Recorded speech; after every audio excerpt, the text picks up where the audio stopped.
Welcome back. Within the time frame of the regular legislative session last week, a special emergency session was held. It's a move Republican legislators took issue with. Joining me to talk about that and other activity at the Capitol is House Republican leader Vincent Candelora of the state's 86th district. Welcome. Good morning. Thanks for having me. We're talking about a bill that involved emergency certification. So we can get into wonky stuff that people at home, but basically what your concern with this was that the Democratic majority moved a bill in an unusual way during a session, right? Yeah, typically we have a process called emergency certification, which is you take up bills typically when you're not in session in the summertime, or there's an emergency, like when the federal government shut down.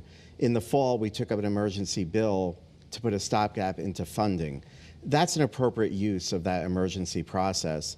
What the Democrats did last week was they took an omnibus bill, they threw in a whole bunch of sections, and circumvented the committee process, the public hearing process, and just raised it and voted on it in session under the guise that we filibuster, Republicans filibuster bills, and therefore we need to circumvent good government in order to get it passed. That's what I took issue with. We should have let it go through the regular process. There really was no emergency. The regular process, of course, and you mentioned it, committee hearings. So if there was a change in that this law had many provisions on many different topics, if one of them was something that I cared about, I could come to a committee hearing and talk about it. The Democrats have responded to that concern by saying these things have all been talked about in committees. They've all been discussed. It's all been out there. We just needed to get stuff done, and that's what people complain about government. They don't get stuff done. How do you respond? Yeah, they were talked about a year ago. I think we need to look at it again. Our rules require that any bills that don't get taken up in a session, they die, they go away, and you start over again. That's because things change in a year. So you might want to hear from people again to make sure we're getting it right. So it's not a matter of slowing down the process. It really is just a matter of making sure you're hearing from people and not creating unintended consequences. Because ironically, that same day we took up a bottle bill to try to address the problem we have with over-redemption in the state of Connecticut with these 10-cent bottles now that are being returned and they're being brought in from Massachusetts and New York. That was an emergency that we had to address. I'm going to ask you more about the bottle bill because that is a big topic and an interesting talker. But I want to stick with this emergency cert bill. One of your big concerns with it was some earmarks. And they were to pretty well-known charities that do good work for the people of the state of Connecticut by and large. But you didn't like that was in there. And you called for the governor to line item veto it. And he did, about $4 million of earmarks. What was your concern with those things? Because a lot of people would look at that list of the organizations and say, Rep. Candelora, those are good organizations helping people. That's right. I mean, my criticism was not on the organizations, but was on the process. We've already seen a broken process. We're under criminal investigation for the way earmarks money has been doled out with the government. We've got to put reforms in place to make sure that doesn't happen again. So before we do any more spending, my position was we need to put earmark reform on the books. And fortunately, the governor agreed with me and he vetoed that and said, look, let's revisit it once we have those earmark reforms put into place. You called for the governor to do a lot of things. Were you surprised he did this one? Yeah, I was, because he was in the room negotiating the emergency certified bill. So you would think if he didn't like it, he would have said, no, we're not going to do it. But sometimes it shows you a healthy two-party system could be good, and the governor needed some support from the legislature. He got it from Republicans, and he took the lead to veto it. Let's talk about that bottle bill issue, because it is a big talker. A few years ago, Connecticut changing the 5 cents that we had known since, in 78, up to 10 cents. Tell me about the issue that's arisen, and it's kind of because Connecticut is on an island by themselves with that 10 cents, right? That's right. I mean, we have Massachusetts and New York, a couple 10 miles away in some cases. We have the classic Seinfeld episode where people are loading up their postal trucks and bringing bottles into Connecticut.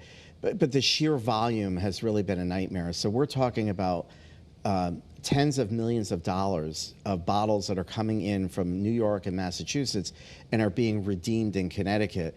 And the problem is that businesses are shelling out the money, the 10 cents that they didn't collect. So it's actually hitting their bottom line. Star Distributors in West Haven have paid out $3 million of over-redeemed bottles that they don't have that money. So Connecticut needed to come in, create a system that we pay them back, so tax dollars now are going to have to reimburse these companies, and then also put fraud measures into place to try to prevent literally these tractor trailers coming over the border with bottles and are being redeemed. And that's part of the concern. I mean, you talked about Seinfeld, and of course that's the obvious joke, Newman and Kramer driving to Michigan in a postal truck. But this is a big dollar issue. Is there consideration? Do you think we should go back to 5 cents? Do you think there should be more enforcement?